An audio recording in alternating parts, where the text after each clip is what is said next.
ये एक नायाब जानवर का घर है जिसे मैं हमेशा से फिल्म करना चाहता था, लेकिन हर बार नाकामी हुई। इस दफा ऐसा लगता है कि सब कुछ ठीक जा रहा है। ये एक और निशानी है स्ट्राइप्ड हाइना की इस इलाके में मौजूदगी की। ऐसे वाज़े निशानात मिलने के बाद मैं अपना हाइड लगा लेता हूँ और मैं ऐसा बिहेवियर फिल्म करता हूँ जो कभी किसी ने नहीं देखा। हाइना और बिल्ली का एक घर में रहना।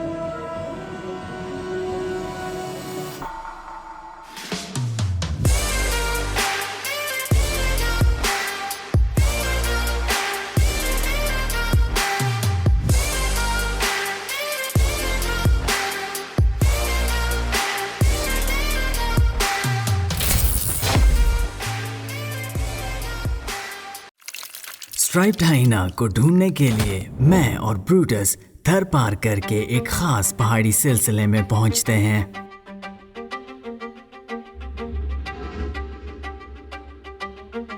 अब ये सहरा मुझे हमेशा अपनी रंग बिरंगी खूबसूरती से हैरान करता है।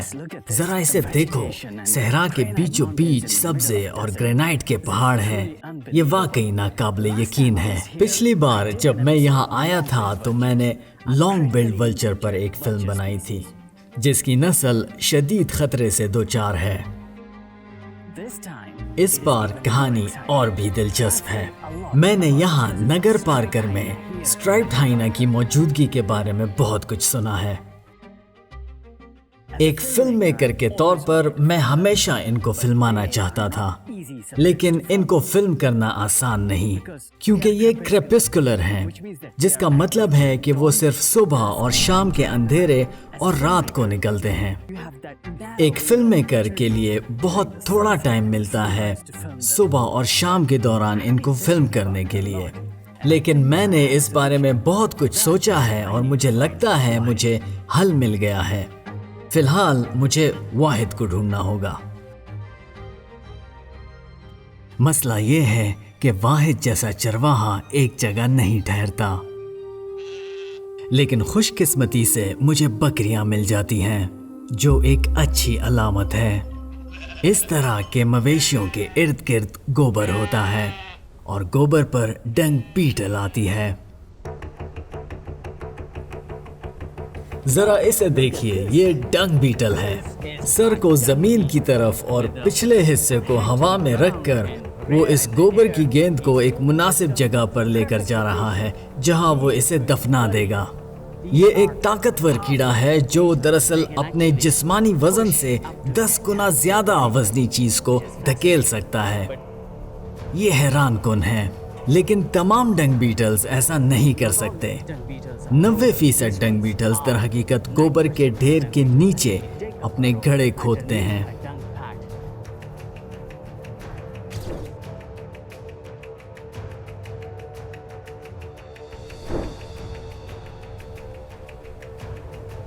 आए इसका पीछा करते हैं। आप देख सकते हैं कि ये रेतीला सा इलाका है और ये शायद इसे यहाँ कहीं ले जाने वाला है जहाँ नरम रेत हो और वो एक गड्ढा खोदने वाला है। मामूल के मुताबिक मादा अंडे देगी और ये गोबर का गेंद एक ब्रूड बॉल बन जाएगा। इसके बाद ये डंग बीटल इस गेंद को खास किस्म के लुआब और फजले के मरकब से बंद कर देते हैं। कोई इनके इस तर्ज जिंदगी पर सवाल उठा सकता है, लेकिन डंग बीटल्स बेहतरीन रिसाइकलर्स हैं जो हमारे माहौलियाती निज़ाम में अपना बहुत अहम किरदार अदा करते हैं। ये कीड़े गोबर को बिखेर कर मक्खियों की अफजाइश नस्ल को कम कर देता है।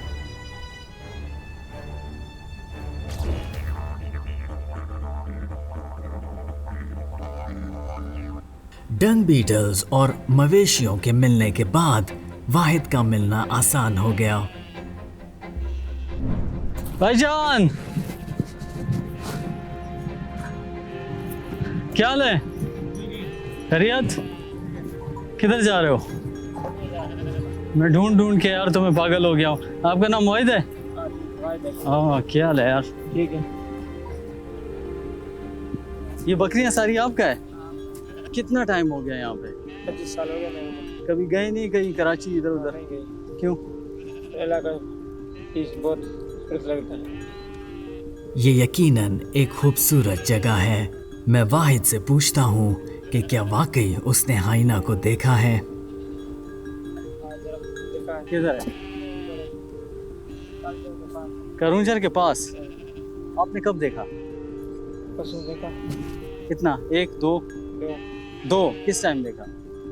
7 बजे। जरख होता कैसे? जरा पता है कुत्ते के साथ कुत्ते में तो फर्क होती है। क्या फर्क होता है?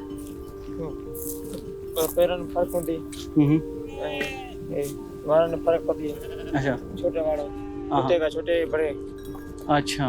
कुत्ते का टांग छोटा होते हैं। हाँ। पैर का टांग बड़े होते हैं। अगला पैर बड़ा होता है, पिछला है? अगले और पीछे पीछे उतरे छोटा सा होता है। तो अभी मैंने देखना है, मैं आया जरख के पीछे हूँ। चलो उधर से साथ कहाँ से चलेंगे? तो इधर इधर से चलेंगे।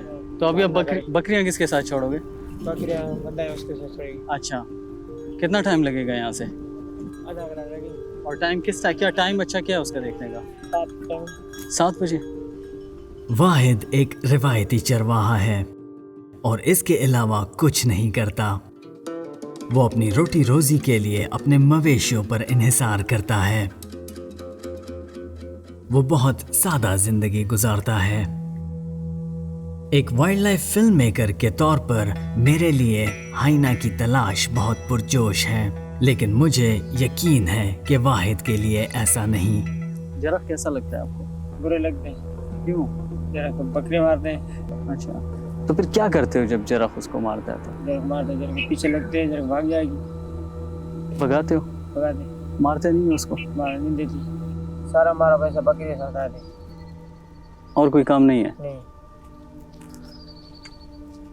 ये वाज़ेह है हाइना और मकामी आबादी के दरमियान तनाज़ा है, क्योंकि लोगों को ये यकीन है कि उनके मवेशियों को हाइना ही मारता है। स्ट्राइप्ड हाइना बहुत कम मौक़ों पर मवेशियों पर हमला करते हैं। दूसरे शिकारी जानवर मसलन आवारा कुत्ते ही शायद असली मुजरिम हों। हाइना को बर्दाश्त करने की वजह यह भी है कि सिंध वाइल्ड लाइफ डिपार्टमेंट उन पर नज़र रखे हुए है। एक हाइना यहाँ पर काफ़ी अरसे से रह रहा है और वाहिद को उसकी जगह मालूम है, लिहाजा इसको फिल्माने के नुक्ते नज़र से ये मालूमात बहुत अहम हैं। ख़ास तौर पर अगर आप किसी ऐसे जानवर को देखना चाहते हैं जो अपना ज़्यादातर वक्त अंधेरे में खुराक की तलाश में सर्फ करता है। सुबह और शाम के दौरान उस थोड़े से टाइम में ज़्यादा इम्कान यही है कि वो अपने घर के करीब होंगे और तब मेरे पास इतनी रोशनी होगी कि मैं उनको फिल्म कर सकूं। और फिर वाहिद मुझे वो दिखाता है जो मैं देखना चाहता था। इस जगह स्ट्राइप्ड हाइना की मौजूदगी की ये एक और पुरुम्मीद अलामत है।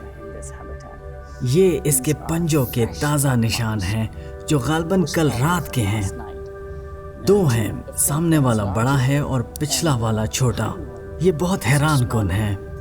मैंने कभी सोचा भी नहीं था कि मैं स्ट्राइप्ड हाइना को कभी यूं ढूंढूंगा, लेकिन आज मैं ऐसा ही कर रहा हूँ। मेरे ख्याल में हम करीब हैं और ये पंजों के निशानात हमारी उम्मीद है हमें कुछ ना कुछ ज़रूर मिलेगा। मैं हाइना के गार को यहाँ से देख सकता हूँ, जिसमें वाहिद के मुताबिक हाइना रह रहा है। वाहिद ने खुद कुछ दिन पहले हाइनास को यहाँ देखा है। ये वो पगडंडी है जिसे हाइनाज रात के वक्त सफ़र करने के लिए इस्तेमाल करते हैं। ये इस तरफ चला गया है और इसके वापस अपनी जगह पर आने के कोई आसार नहीं, लेकिन मुमकिन है कि वो किसी और रास्ते से वापस आया हो और अपनी गार में चला गया हो। बचपन में हाइनास पर बहुत सारी डॉक्यूमेंट्रीज देखने के बाद मुझे हमेशा इन जानवरों को देखने का जुनून रहा है। इनके बारे में ज़्यादातर डॉक्यूमेंट्रीज अफ्रीका के सवानाज में स्पॉटेड हाइनास पर हैं। उस वक्त मुझे बिल्कुल अंदाज़ा नहीं था कि एक दिन मैं यहाँ पाकिस्तान के सहरा में इन्हीं जैसे जानवरों के पीछे आऊँगा। गार के बिल्कुल नीचे ये बड़ी हड्डी है। हाइना की बाइट फोर्स बहुत ज़्यादा होती है, 1100 psi तक। ये टाइगर से भी ज़्यादा है। हम इंसानों की बाइट फोर्स सिर्फ 160 psi है। इस जैसी ताकत के साथ हाइना हूव्स, सींग और हड्डियां तोड़ लेते हैं और इस वजह से हाइनाज इस जैसे मुश्किल माहौल में जिंदा रहते हैं। मेरे पास वक्त नहीं और मुझे छुपने के लिए किसी मुनासिब जगह को तलाश करने की ज़रूरत है। ये छोटी सी पहाड़ी मेरे छुपकर शूटिंग करने के लिए बेहतरीन हो सकती है, क्योंकि इसके बिल्कुल सामने मुनासिब फासले पर हाइनाज रिहाइश पजीर हैं, जिनकी खातिर मैं यहाँ आया हूँ। यहाँ मैं इनके करीबी शॉट्स ले सकता हूँ, मगर मैं उनके बिल्कुल सामने पहाड़ी पर नहीं बैठना चाहता, क्योंकि हाइनास के पास रात में बहुत ज़बरदस्त देखने की सलाहियत है। इनके पास सूंघने की भी बहुत ज़बरदस्त हिस्स है और ये अपने लंबे कानों की वजह से बेहतरीन कुव्वत समात भी रखते हैं। इसलिए मुझे यहाँ बहुत मोहतात रहना होगा। मैं अपना हाइड उस दरख्त में लगाना चाहता था, लेकिन हमने अभी एक 100 स्किल्ड वाइपर देखा है, इसलिए मैंने अपना ख्याल बदल दिया। लिहाजा मैं इस दरख्त को छुपने के लिए इस्तेमाल करूंगा और इसके पीछे जगह मुंतखब करूंगा। उम्मीद है कि वहाँ हाइनाज मेरा नोटिस नहीं लेंगे। वाहिद मेरा इंस्ट्रक्टर है। स्ट्राइप्ड हाइना के बारे में बहुत ज़्यादा मालूमात नहीं, क्योंकि इस नस्ल के बारे में बहुत कम तहकीक की गई है, मगर इन लोगों को इन हाइनास के बारे में ज़्यादा इल्म है, क्योंकि ये यहाँ के मकामी हैं और इनको अपनी ज़िंदगी में हाइनास से वास्ता पड़ता है। ये बहुत दिलचस्प है जो इसे कहना है, और मैं जो भी मालूमात इनसे हासिल कर सकता हूँ वो एक फिल्म मेकर के तौर पर मेरे लिए अहम हो सकती हैं। अब बता, घर कौन सा है इनका? ये वाला घर है। तो ये बड़ा है। निकलेगा कहाँ से? इधर से इस तरफ से। हाँ। और फिर उसके बाद इधर आएगा, नीचे आएगा। यहाँ कहाँ पे? यहाँ पे। अरे यहाँ पे आएगा। हाँ। और उसके बाद नीचे, इधर से नीचे जाएगा। किस तरफ जाएगा? इस तरफ जाएगा, ऊपर से जाएगा। ऊपर भी जाएगा, इधर भी। यहाँ के लोग इंडियन डेजर्ट कैट और स्ट्राइप्ड हाइना के बारे में बहुत दिलचस्प कहानियाँ रखते हैं। इन कहानियों और अफसानों के मुताबिक एक इंडियन डेजर्ट कैट और स्ट्राइप्ड हाइना मिलकर काम करते हैं, और इस बिल्ली की मौजूदगी हाइनास की आमद की अलामत है। ये मुझे सच नहीं लग रहा, लेकिन देखते हैं क्या होता है।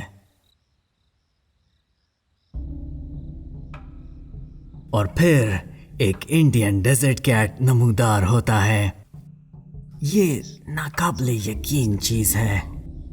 मैं हाइना के घर में एक इंडियन डेजर्ट कैट की बिल्कुल तवक्का नहीं कर रहा था।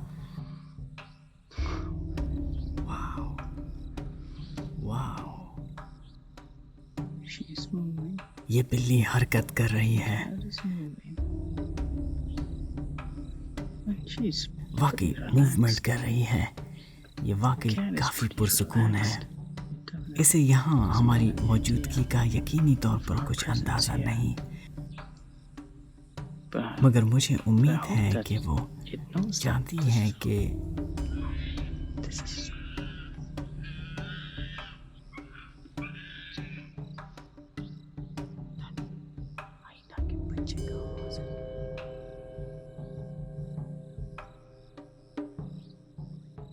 ये हाइना के पुकारने जैसी आवाज़ है।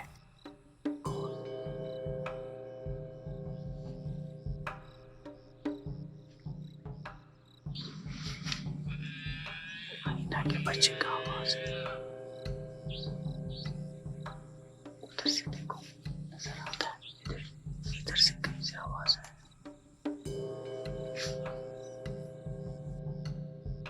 टाइम है निकलने का, क्यों नहीं निकल रहा?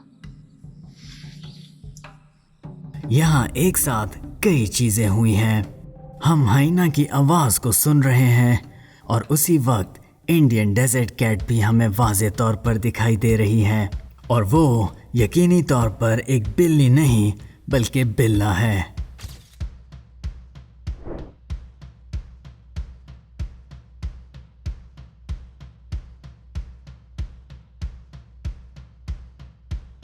लेकिन क्या ये वाकई सब इसका है?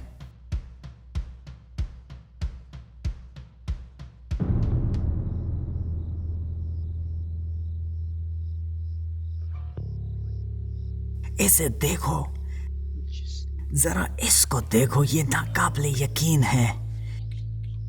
ये वाकई नाकाबिले यकीन है। ये सिर्फ पागलपन है। ये क्या हो रहा है? चिराग भी निकला और वाओ, वाओ,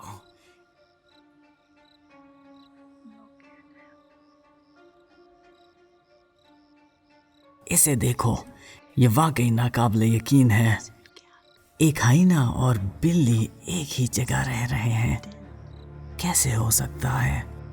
मुझे नहीं मालूम कि ये किस किस्म की पार्टनरशिप है। कुछ तो है जिसे वो देख रहा है। वो कतरे नर्वस है, मुझे नहीं मालूम क्यों। क्या इसने कान खड़ा किया है? ये किसी चीज को देख रहा है। और इस वक्त अंधेरे में भी मेरा Soni A7 III camera film बनाने के काबिल है, जो कि हैरत अंगेज है। मेरा कैमरा ये दिखा रहा है कि ये जगह सिर्फ एक हाइना का घर नहीं। यहाँ हमारे पास इस ग्रुप में एक फीमेल है, वो सबसे बड़ी है और आप कह सकते हैं कि वो नर्सिंग कर रही है। दूसरा गालबन नर है और यहाँ इनके पास बहुत ही प्यारे और छोटे छोटे बच्चे हैं।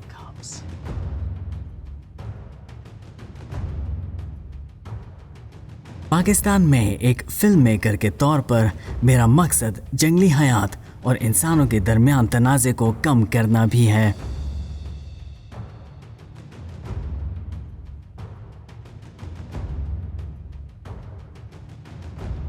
मुझे वाहिद के अंदाज को देखकर महसूस हो रहा है कि जैसे वो इन जंगली जानवरों को देखकर वाकई खुश है। इस मुलाकात ने मेरे लिए जवाबात से ज्यादा सवालात खड़े कर दिए हैं। स्ट्राइप्ड हाइना को पाकिस्तान से बाहर के इलाकों में भेड़ियों के साथ अपनी रिहाइशगाहें शेयर करने के हवाले से जाना जाता है, लेकिन मासिवाए मकामी किस्से कहानियों और मेरी 2 आंखें और कैमरे के अलावा इन दोनों जानवरों का एक ही घर में रहना पहली बार फिल्म हुआ है। मुझे उम्मीद है कि इससे ज़ूलॉजिस्ट को इस अजीब जोड़े के रवैये का मुतालिया करने की तरगीब मिलेगी। इन हाइनास के समाजी रवैये के बारे में मज़ीद दरियाफ्त किया जा रहा है। हम जानते हैं कि वो इतने अकेले नहीं रहते जितना हम सोचते थे, मगर पाकिस्तान में ये नस्ल मादूमियत का शिकार है और जंगली हयात के तहफ़्फ़ुज़ करने वाली आलमी तंजीम IUCN के फंड से की जाने वाली तहकीक के मुताबिक इन स्ट्राइप्ड हाइनास की नस्ल को शदीद खतरात लाहक हैं और इसे क्रिटिकली इंडेंजर्ड करार दिया है। इंसानों ने हज़ारों साल से हम इंसान स्ट्राइप्ड हाइनास की बेदर्दी से नस्ल कशी करते आ रहे हैं। फिलहाल ऐसा लग रहा है कि एक स्ट्राइप्ड हाइना और इंडियन डेजर्ट कैट एक साथ अपनी रिहाइश गाह बांटने में खुश हैं। जिस तरह से थरपारकर के लोगों ने अपने इस इलाके में हाइनास के इस खानदान को बर्दाश्त किया हुआ है, और ये हम सबको मुस्तकबिल में बेहतरी की उम्मीद रखने की एक वजह फराहम करता है।